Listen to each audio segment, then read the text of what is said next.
ఆంధ్రప్రదేశ్లో టీడీపీ అధినేత చంద్రబాబు పర్యటనలకు విశేష స్పందన వస్తోంది. మరోవైపు యువనేత నారా లోకేష్ పాదయాత్రకు సైతం జనం పోటెత్తుతున్నారు. ఇదే సమయంలో అధికార వైసీపీ కేసులు ప్రభుత్వ వ్యతిరేకతతో ఉక్కిరిబిక్కిరవుతోంది. దీంతో సీఎం జగన్ రెడ్డి మరోసారి దళిత కార్డును బయటకు తీశారు. విపక్షాలపైకి దళితులను ఉసిగొల్పే దుశ్చర్యలకు పాల్పడుతున్నారు. ఈ క్రమంలో దళితులకు పంగనామాలు పెట్టింది ఎవరు?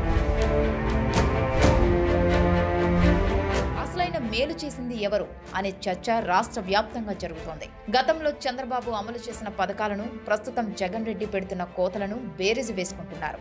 దీంతో అసలైన దళిత ద్రోహి ఎవరనే ప్రశ్నకు సమాధానంగా అన్ని వేళ్లు జగన్ వైపే చూపిస్తున్నాయి. ఆంధ్రప్రదేశ్లో గత 4 ఏళ్లుగా అధికారంలో ఉన్న జగన్ రెడ్డి ప్రభుత్వం గత ఎన్నికల్లో దళిత ఓటు బ్యాంకు అండతోనే గద్దెనెక్కింది.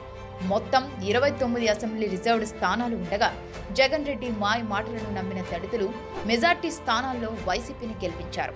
అయితే అధికారంలోకి వచ్చిన తర్వాత సీఎం జగన్ రెడ్డి వ్యవహార శైలి ఏరు దాటాక తెప్పతెగిలేసిన చందంగా తయారైందని దళితులు అభిప్రాయపడుతున్నారు. జగన్మోహన్ రెడ్డిని నమ్మి ఓట్లేసినందుకు నట్టేట ముంచారనే ఆవేదన ఎస్సీల నుంచి వ్యక్తమవుతోంది. వాస్తవానికి ఏపీ జనాభాలో సుమారు 17% వరకు, అంటే సుమారు 1.50 కోట్ల మంది దళితులున్నారు.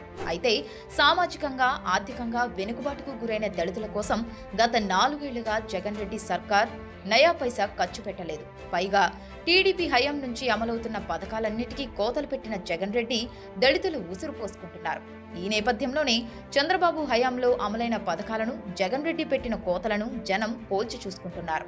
వాస్తవానికి తెలుగుదేశం పార్టీకి బీసీలు, దళితులే మొదటి నుంచి అండగా ఉంటూ వస్తున్నారు.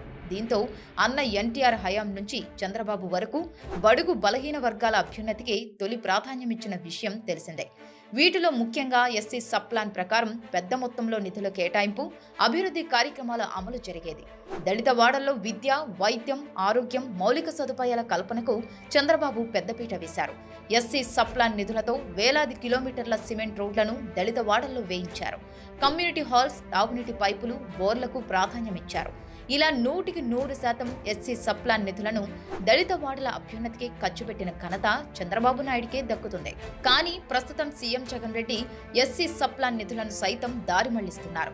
కాకుల్ని కొట్టి గద్దలకు వేసిన చందంగా ఎస్సీ సబ్ ప్లాన్ నిధులను బటన్ నొక్కుడు పథకాలకు వినియోగిస్తుండటంతో దళిత వాడల్లో ప్రజలకు కనీస మౌలిక సదుపాయాల కల్పన కూడా జరగడం లేదు.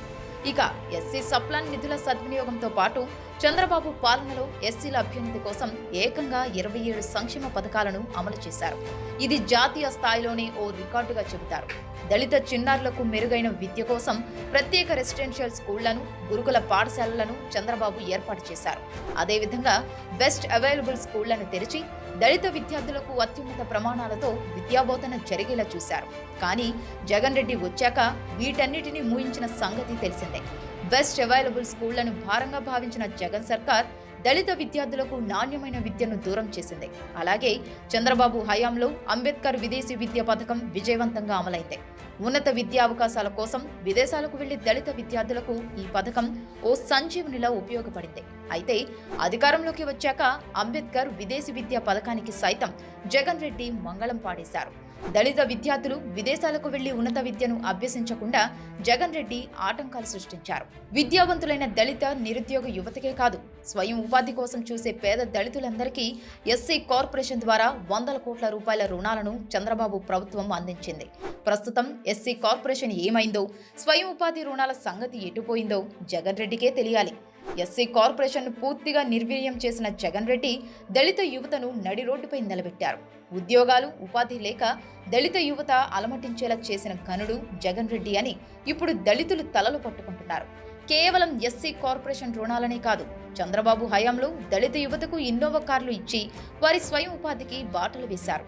కానీ ఇప్పుడు కార్ల మాట దేవుడెరుగు, నయా పైసా రుణానికి కూడా దిక్కులేని స్థితికి జగన్ రెడ్డి తీసుకువచ్చారు.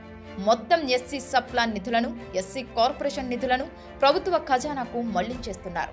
బటన్ నొక్కుడు పథకాలతో దళితుల సొమ్మును ఇతరులకు సంతర్పణ చేస్తున్నారు. ఇక ఎడాపెడా విద్యుత్ ఛార్జీలను జగన్ సర్కార్ పెంచేస్తుండగా చంద్రబాబు హయాంలో ఎస్సీల ఇళ్లకు 150 యూనిట్ల ఉచిత విద్యుత్ ఇచ్చే పథకాన్ని అమలు చేశారు. అలాగే కులాంతర వివాహాలు చేసుకునే దళితులకు క్రమం తప్పకుండా ఆర్థిక ప్రోత్సాహాలను అందించేవారు. ఇళ్ల నిర్మాణంలో అదనంగా 50,000 రూపాయల నగదు ఇవ్వటమే కాకుండా టిట్కో ఇళ్ల కేటాయింపులో సైతం దళితులకే పెద్దపీట వేసిన ఘనత చంద్రబాబు నాయుడుకు దక్కుతుంది. అంతేకాదు ఎస్సీల కోసం భూమి కొనుగోలు పథకాన్ని చంద్రబాబు అమలు చేశారు. National scheduled cost finance and development corporation ద్వారా దళితులకు అనేక ప్రయోజిత పథకాలు అందించారు. అంబేద్కర్ స్టడీ సర్కిల్స్ ద్వారా దళిత యువతకు మెరుగైన శిక్షణ అందించేవారు. ఎస్సీ ఎస్టీ బ్యాంక్ లాక్ పోస్టులను క్రమం తప్పకుండా భర్తీ చేసేవారు. అలాగే ఎస్సీ ఎస్టీ ఉద్యోగులు చనిపోతే కారుణ్య నియామకాలు చేపట్టేవారు. 27కు పైగా పథకాలను కేవలం దళితుల కోసమే ప్రత్యేకంగా అమలు చేసేవారు. అయితే జగన్ రెడ్డి అధికారంలోకి వచ్చిన తర్వాత వీటన్నిటినీ రద్దు చేసేశారు. దళితులకు తీవ్ర అన్యాయం చేశారు. తన తప్పులను కప్పిపుచ్చడానికి చంద్రబాబుపై బురద జల్లే ప్రయత్నాలు చేస్తున్నారు. మొత్తం మీద దళితుల అభివృద్ధి కోసం 27 పథకాలను, వేల కోట్ల రూపాయల నిధులను అందించిన ఘనత చంద్రబాబు నాయుడికే దక్కుతుంది. ఆంధ్రప్రదేశ్లో దళితులకు లబ్ధి చేకూరిందంటే అది చంద్రబాబు హయాంలో జరిగిందనే భావన దళిత సామాజిక వర్గాల్లో వ్యక్తమవుతోంది.